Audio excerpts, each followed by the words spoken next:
So then we come to the rubber match for the AEW World Tag Team Championship, the Buckaroos versus FTR.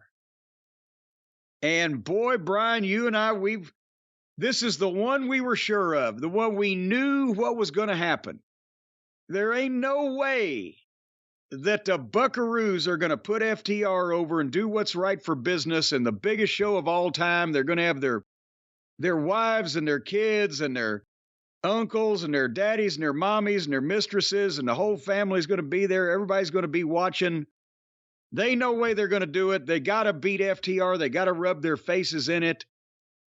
And for once, Brian, we were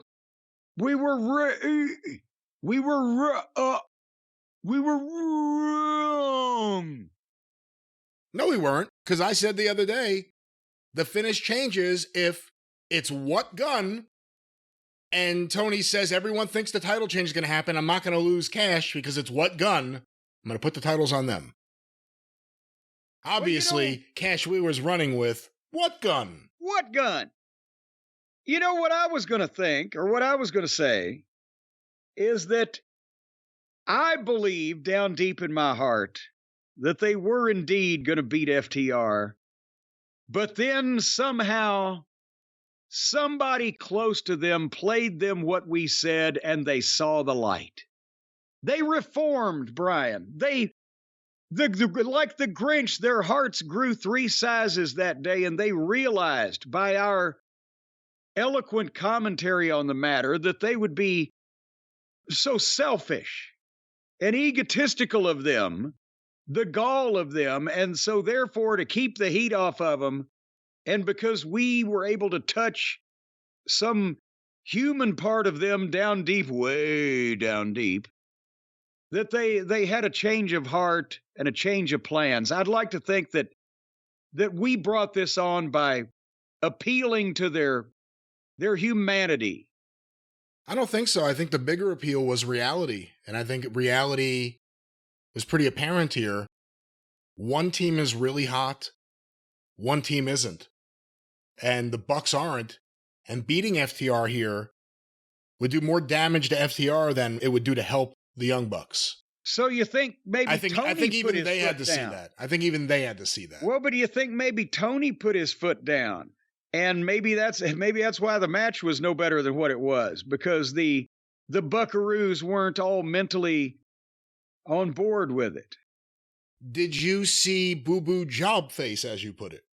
Well, it's hard to tell with their faces because they look like pricks no matter what the fuck their emotion is.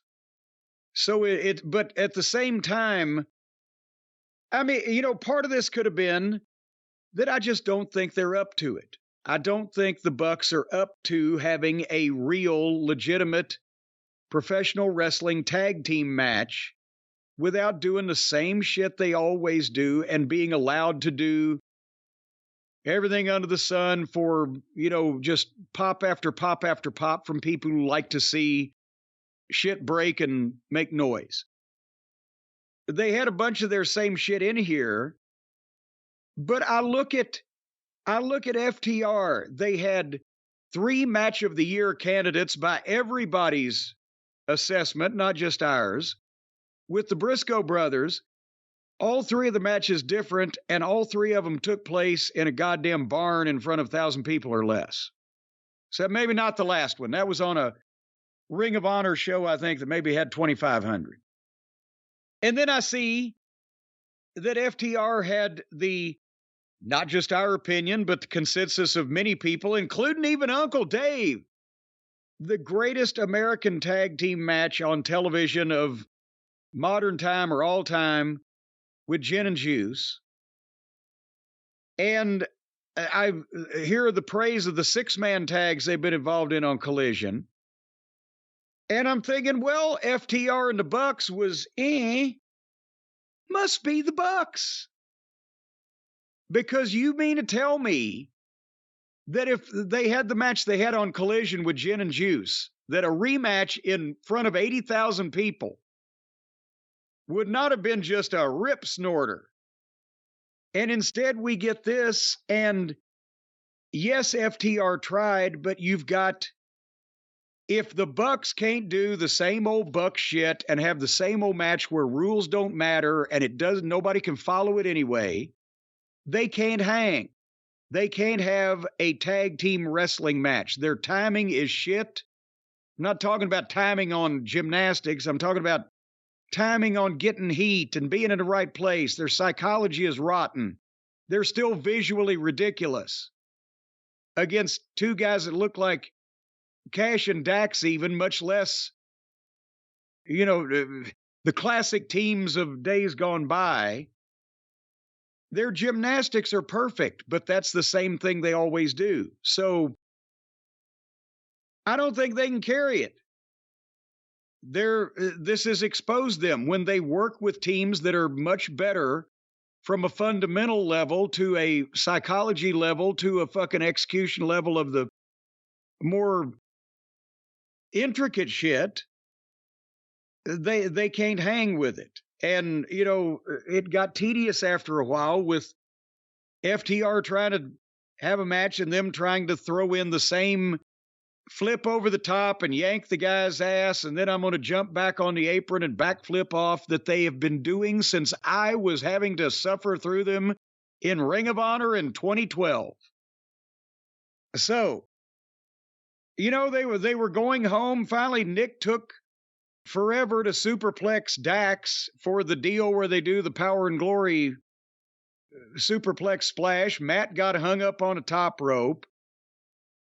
They traded spike pile drivers for 2 counts, a bunch of false finishes.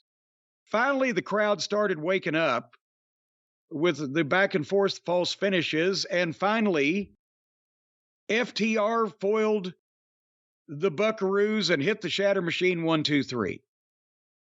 But it's not even now me just personally being offended by the presence of Maddie and Nikki on the planet.